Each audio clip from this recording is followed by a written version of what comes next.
un garde du corps brésilien. Il dit avoir travaillé à Madère pour une femme d'affaires associée à Christian Poucet. Et il accuse son ex-patronne d'être à l'origine de l'assassinat. D'après ce que l'on sait, d'après les déclarations d'un gros bras au Brésil, cette femme a commandité l'exécution.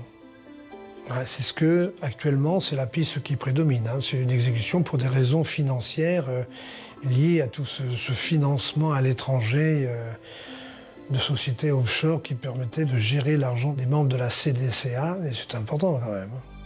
Les enquêteurs prennent ces nouvelles informations très au sérieux. Ils cherchent alors à comprendre qui est la femme mise en cause dans l'article. Cette mystérieuse associée portugaise, que nous appellerons Anita, a fait la rencontre de Christian Poucet et de Philippe Varnier en septembre 1994 à Porto. Le leader de la CDCA cherchait alors quelqu'un pour gérer ses sociétés de Madère.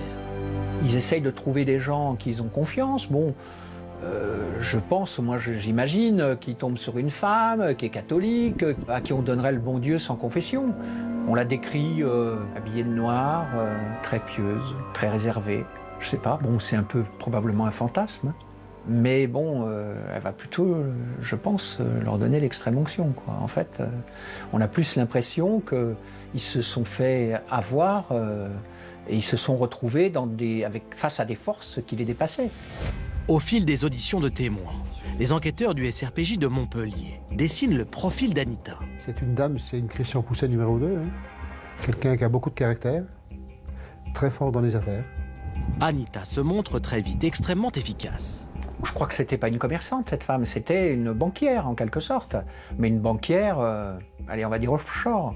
Donc, qui pouvait placer cet argent, qui devait le faire fructifier et qui probablement lui avait déjà fait faire des petits. Les enquêteurs découvrent qu'Anita aurait au fil des années pris une place très importante dans les sociétés de Madère, créées par Christian Poucet. Ils apprennent également que peu à peu, les relations entre les deux associés se sont dégradées. Je sais qu'il y a eu une dispute entre les deux. Et après, s'ils se sont disputés ensemble, c'est qu'il y avait des choses qui n'allaient pas. Il y a peut-être eu des gourmands dedans, il y a peut-être eu, mais moi là-dedans, j'accuse personne. Il semblerait que Christian Poucet craignait qu'Anita détourne à son profit les bénéfices de ses sociétés. On sait qu'avec cette femme, ils se sont dit des mots, c'était très dur entre deux à la Grande Motte. Et on sait que cette femme était à la tête de sociétés à Madère, dont le but était quand même de récupérer l'argent pour l'argent des cotisants. Donc elle gérait beaucoup d'argent. Le 29 mai 2000, Christian Poucet dépose plainte contre Anita pour vol de documents relatifs à une société d'assurance. La femme d'affaires contre-attaque en déposant à son tour une plainte le lendemain. Elle accuse Christian Poucet de détournement de clientèle, d'escroquerie et de menaces de mort.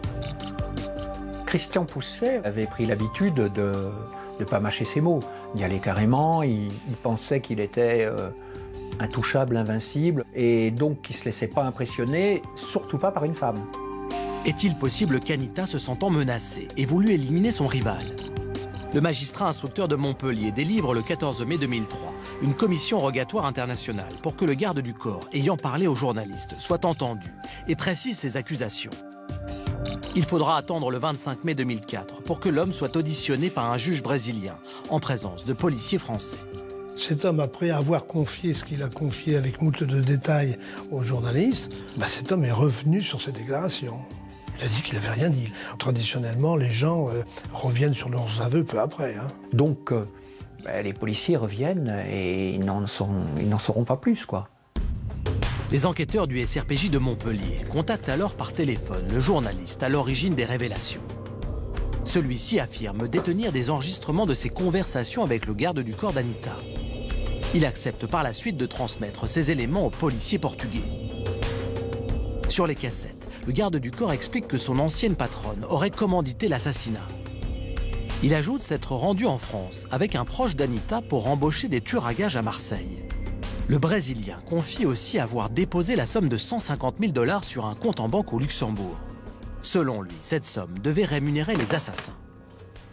La cassette qui a été donnée au service de police, on les a suffisamment intéressés et a été rendue suffisamment crédible qu'ils ont détaché des policiers à eux au Brésil pour aller interviewer cet homme. Les policiers français sont retournés au Brésil pour auditionner une nouvelle fois le garde du corps. Mais leur voyage s'est soldé par un nouvel échec. Le Brésilien a une seconde fois nié avoir tenu ses propos. Il dément être l'homme dont on entend la voix sur la cassette. De son côté, Anita est venue en France pour répondre aux questions des enquêteurs. Elle a nié être la commanditaire de l'assassinat de Christian Poucet. Son implication dans le meurtre n'est absolument pas prouvée. Elle vivrait aujourd'hui au Portugal.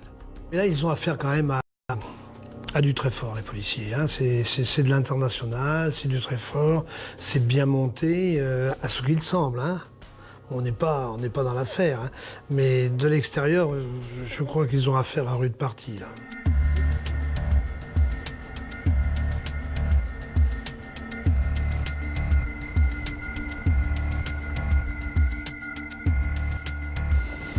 Jean-Marc, l'article révélant les accusations du garde du corps brésilien est publié en janvier 2002. Il faudra attendre mai 2004, soit plus de 2 ans, pour que cet homme soit enfin entendu. Comment peut-on expliquer un délai aussi long ? Les investigations à l'étranger nécessitent forcément un délai assez long. Il faut que le juge d'instruction français délivre une commission rogatoire internationale pour que la police et la justice brésilienne entendent ce garde du corps. Alors cette commission rogatoire, elle va suivre un chemin assez long et compliqué. Les ministères des Affaires étrangères et les ministères de la Justice des 2 pays vont devoir l'examiner. Français et brésilien ? Absolument. Vont devoir l'examiner et la valider avant qu'elle soit transmise au service chargé de l'exécuter. Mais avant qu'elle soit exécutée, il faut figurer dessus le nom du garde du corps et son adresse. Et concrètement, comment le juge d'instruction peut-il obtenir ces informations ? Le juge d'instruction va se retourner vers les fonctionnaires du SRPJ de Montpellier qui vont faire la demande à Interpol. En même temps, ces policiers vont s'adresser à leur collègue qui est en poste à l'ambassade de France au Brésil, à Brasilia, afin qu'il active les services brésiliens pour qu'ils exécutent réellement cette demande. Parce que dans chaque ambassade de France, en fait, il faut savoir qu'il y a un ou plusieurs policiers qui font la liaison avec leurs collègues locaux. Absolument, ces policiers sont un lien entre les polices locales et la police française. Le garde du corps brésilien a pu être entendu à 2 reprises. Comment, malgré les enregistrements dont disposent les policiers du SRPJ de Montpellier, a-t-il pu nier avoir tenu ses propos aux journalistes ? Cet enregistrement fait par un journaliste, il ne peut pas faire foi, c'est pas une preuve. Il faudrait pouvoir le comparer à un enregistrement fait en présence de la police. Or, quand il a été entendu au Brésil, il n'a pas voulu que sa voix soit enregistrée. Donc, il n'y a pas de comparaison technique possible. Évidemment, si les choses s'étaient passées en France, ça aurait été différent. Il y aurait probablement une mesure de garde à vue, on aurait vraisemblablement enregistré la voix de cet homme, et puis on aurait pu procéder à un certain nombre d'investigations, on aurait pu faire une perquisition à son domicile, on aurait pu le confronter à d'autres témoins, on aurait pu faire des recherches sur ses comptes bancaires, des recherches en ce qui concerne sa téléphonie, et puis on aurait pu le conduire à Marseille pour qu'il reconnaisse éventuellement les lieux où il a rencontré ces fameux truands. On aurait pu faire un tas de trucs. Mais là, les policiers du SRPJ de Montpellier sont un peu coincés.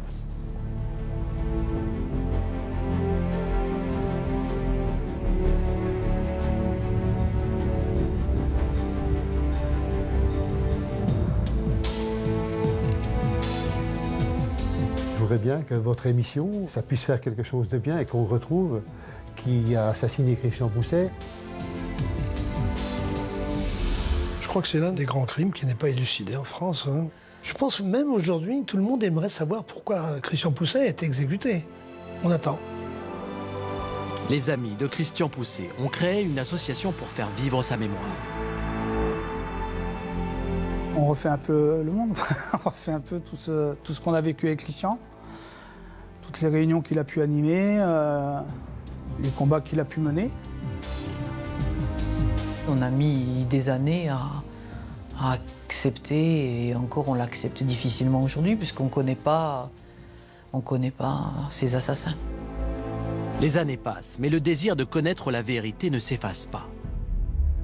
Quand on massacre comme ça un chef de famille, c'est tout son entourage qui en pâtit. Et donc, il faut absolument que la vérité soit faite. Mon père, il serait fier de moi. Et je sais que de toute façon, qu'il nous regarde d'en haut et qu'il m'encourage de découvrir la vérité sur ce qui s'est passé cette journée. C'est dommage qu'il n'ait pas pu voir ses petits-enfants et mon mariage et ma vie d'aujourd'hui.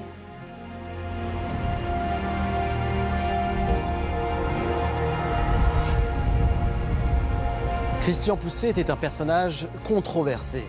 Enivré par le pouvoir et grisé par l'argent, ce fils de marchand de chaussures était un homme pressé. Flambeur, leader syndicaliste charismatique et homme d'affaires peu scrupuleux, il brûlait sa vie sans se soucier du danger. Les policiers du SRPJ de Montpellier pensent aujourd'hui être tout près d'élucider son assassinat. Mais pour que cette vérité policière devienne une vérité judiciaire, les enquêteurs doivent maintenant réunir des preuves matérielles irréfutables. Bonsoir.